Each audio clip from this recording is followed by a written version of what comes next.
मैंने जो कुछ भी किया वो बस सिर्फ और सिर्फ तुम्हारी इज्जत के लिए किया और कुछ नहीं। अगर कोई बात करता तो हम जवाब देते फराद। अपने पसीने, इज्जत और मेहनत से रोजी कमाना अगर किसी के लिए काबिल एतराज है तो वो एतराज करता रहे। अगर तुम जवाब नहीं दे सकते तो मुझे कोई फर्क नहीं पड़ता।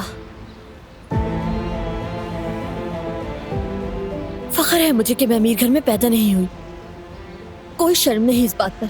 हमेशा अपने बल पर ही जिंदगी गुजारी है मैंने। ऐसा मत कहो मेरी जान।